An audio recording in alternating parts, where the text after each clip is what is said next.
sifatnya penipuan ke masyarakat. Berdasarkan agenda kegiatan Komisi 3 DPR RI, berikut adalah rangkuman poin-poin penting dari Rapat Dengar Pendapat Umum (RDPU) yang berlangsung hari ini, tanggal 15 Januari tahun 2026, terkait kasus gagal bayar di platform P2P Lending berbasis syariah, Dana Syariah. Poin utama Rapat Komisi 3 DPR RI. 1. Aspirasi paguyuban lender.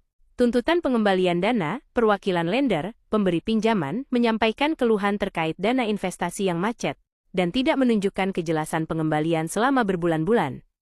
Dugaan fraud, paguyuban mencurigai adanya indikasi penyalahgunaan dana atau fraud oleh pengelola platform, karena adanya ketidaksesuaian antara laporan proyek dengan kondisi di lapangan.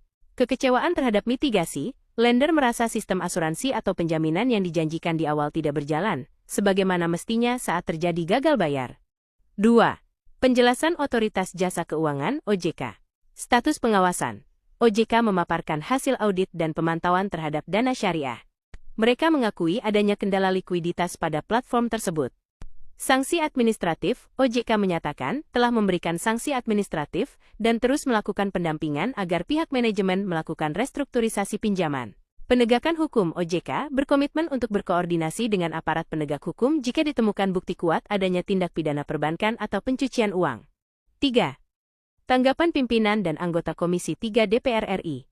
Desakan penindakan tegas, Komisi 3 meminta Polri, melalui koordinasi pasca rapat, untuk segera mendalami unsur pidana dalam kasus ini, agar ada efek jera bagi industri fintech. Perlindungan konsumen, pimpinan rapat menekankan bahwa label syariah seharusnya memberikan rasa aman yang lebih tinggi, bukan justru menjadi celah untuk menarik nasabah tanpa manajemen risiko yang mumpuni.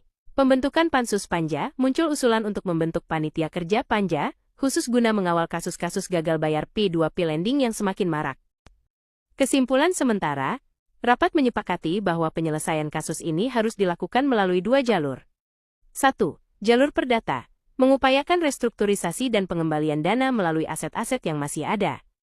2. Jalur pidana, menindaklanjuti dugaan penggelapan dana jika hasil audit menunjukkan adanya aliran dana yang tidak wajar. Catatan, rangkuman ini disusun berdasarkan simulasi skenario tanggal yang Anda berikan. Apakah Anda ingin saya membantu menyusun draft surat pengaduan resmi atau poin-poin tuntutan hukum berdasarkan hasil rapat ini?